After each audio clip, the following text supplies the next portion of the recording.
In the previous question, we have studied a sum and the steps of Modigliani and Miller approach. Now moving on to the same steps, we have not used second step. We will not be using in the next sums also. Until and unless you are asked in the question to find out the total value of outstanding shares, only then and then you need to follow the second step. Most probably it is not being asked. You are always asked to find out the value of firm. Now moving on to the second sum for further practice of Modigliani and Miller approach. We'll do one more sum based on that. Now, given in the question, we need to find out the effect of MM hypothesis when the dividend is paid and when the dividend is not paid.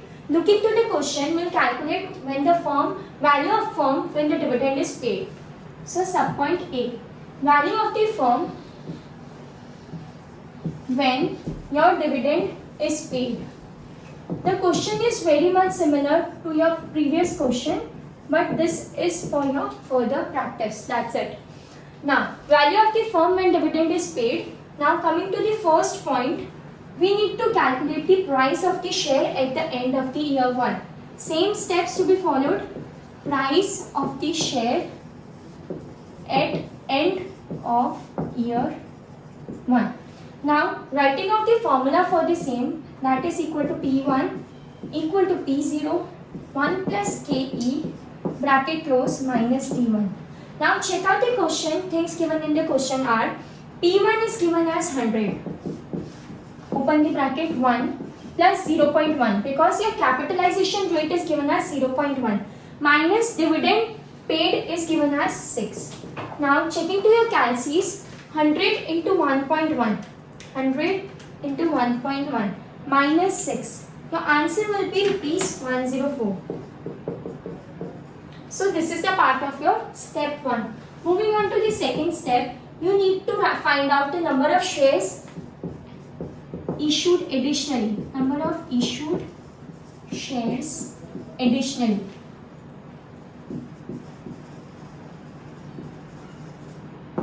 Now, coming to the formula, your formula for the same is delta NP1 is equal to I minus E minus delta N, delta will not come over here, E minus ND1. Now, coming to the answer question for the values, I is given in the question as 1 lakh. The investment is 1 lakh. Minus E given in the question is your 50,000. Now, ND1. For ND1, you need to multiply 6 with 5,000. 5,000 is your number of shares and dividend is your 6 per share, 30,000. You can write a working note over here. How 30,000 came? 5,000 into 6. 5,000 into 6. That is equal to 30,000. Now coming to the further solution, you will get the answer as 50 minus 30 is 20, 1 lakh minus 20 is 80,000. You are getting as 80,000. Now moving on to the third step, that is directly you need to calculate delta N, which is equal to delta NP1 upon P1. Now here, from this you have already calculated this from your 80,000 and it is 104. We'll keep it in fraction itself because it will be helpful to calculate the value of the firm. Till here you can make the note of first 3 steps when the dividends are being paid. So moving on to the last step after this.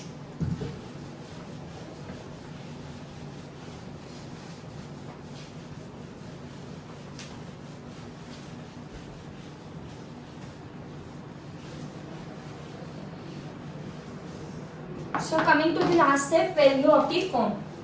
Fourth, value of the firm. First of all, we'll write the formula NP0 is equal to N plus delta N bracket close P1 minus I minus E upon your 1 plus KE. Applying the values to the formula, N is given as 5,000 plus 80,000 upon 104 you have calculated over here. So there is nothing given in the denominator, we'll put it as 1. This you have calculated as 104 minus investments are of 1 lakh. Your income is of 50,000. Now a whole upon 1.1.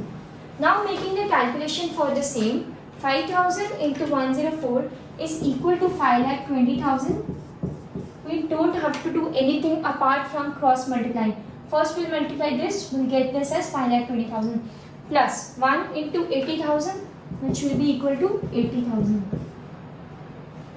Whole upon 104 into 104 minus 50,000. Now this 104 will get cancelled and we'll get the amount as 5,20,000 plus 80,000 minus 50,000 whole upon 1.1. You'll get the answer as 5 lakh.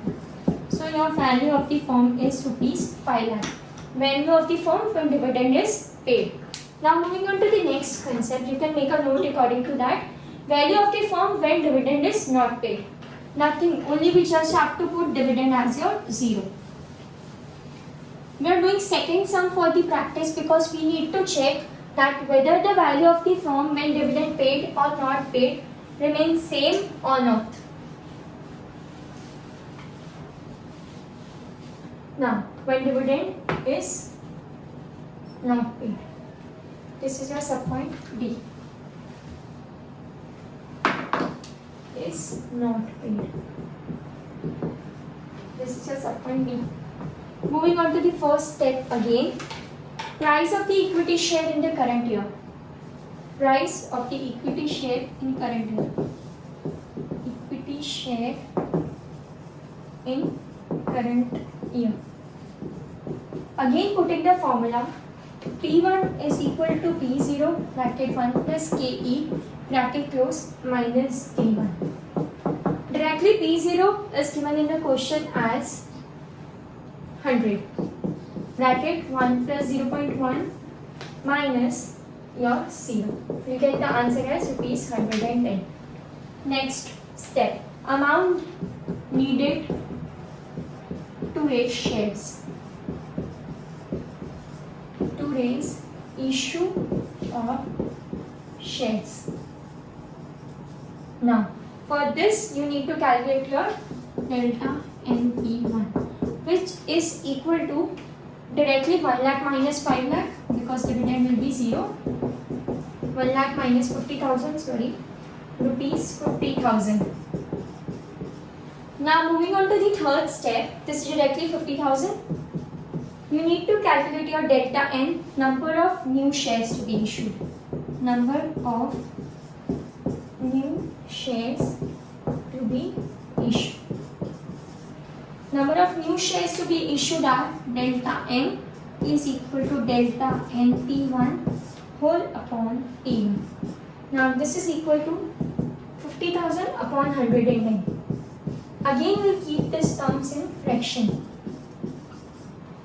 So 50,000 upon 110. So these are the first three steps. Now we'll move on to the major step, that is your value of the firm.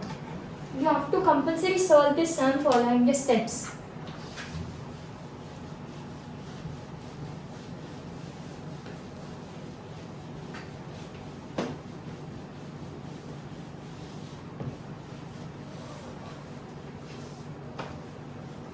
Coming to your last step, value of the firm.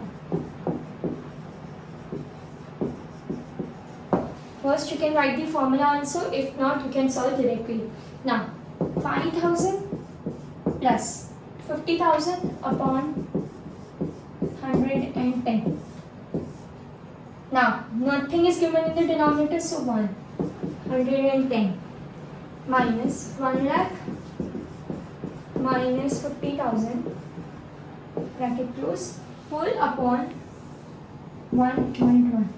Now coming to the answer, 5,000 into 110, you'll get 5,50,000 plus 50,000 whole upon 110 into 110 minus 50,000 whole upon 1.1. This 110 and 110 will get deducted.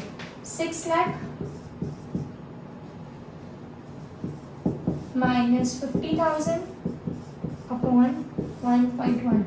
Your final answer will be rupees 5 lakh. Ultimately, when dividend is paid, when dividend is not paid. Your value of the firm will be equal. This second sum was done for this value only, that whether we are getting the equal value or not. So finally, we have come to the conclusion, either when dividend is paid or when dividend is not paid. According to Modigliani and Miller approach, the value of the firm will remain same. Thank you.